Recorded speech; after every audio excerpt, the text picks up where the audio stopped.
J'ai rencontré une médium avec laquelle j'ai eu des relations intimes, et apparemment ma grand-mère décédée m'a vu faire le faire.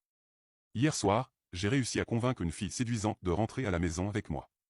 C'était le résultat d'un premier rendez-vous réussi, enfin, plutôt réussi. Dès que nous nous sommes retrouvés nus dans le lit, elle s'est figée et m'a demandé si j'avais perdu un être cher récemment. Cette question m'a un peu pris au dépourvu. Je n'ai pas répondu tout de suite, mais elle a recommencé. La deuxième fois, elle m'a littéralement forcé à arrêter de faire ce que je faisais pour que je puisse répondre. Pour la petite histoire, elle a mentionné qu'elle avait un sixième sens lorsque nous avons fait connaissance, mais nous n'en avons jamais discuté en détail. Pour répondre à sa question, j'ai dit que ma grand-mère était décédée il n'y a pas si longtemps. Ma cavalière a hoché la tête et m'a dit qu'elle avait senti la présence de ma grand-mère. J'ai dit que je ne croyais pas aux fantômes et j'ai continué à faire ce que je faisais. Elle m'a dit que ma grand-mère avait un message pour moi.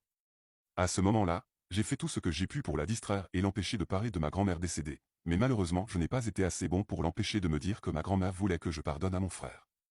J'ai arrêté ce que je faisais et je lui ai demandé ce qu'elle voulait dire. Il y a quelques années, mon frère est sorti avec ma petite amie, aujourd'hui mon ex. Je l'ai détesté par la suite et notre relation est devenue inexistante. Je n'ai jamais partagé cette information avec qui que ce soit, et encore moins avec une fille que je venais de rencontrer, mais d'une manière ou d'une autre, elle l'a su. Lorsque j'ai demandé comment elle savait ça, elle m'a répondu que c'était ma grand-mère qui l'y avait dit. Elle connaissait le nom de ma grand-mère, un autre détail que je n'ai jamais partagé.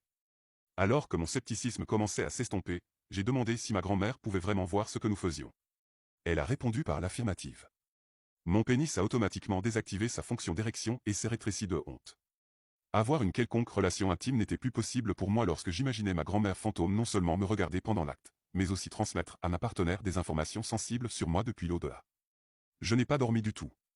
Mon premier vrai rendez-vous de l'année et je me fais hanter pendant l'amour.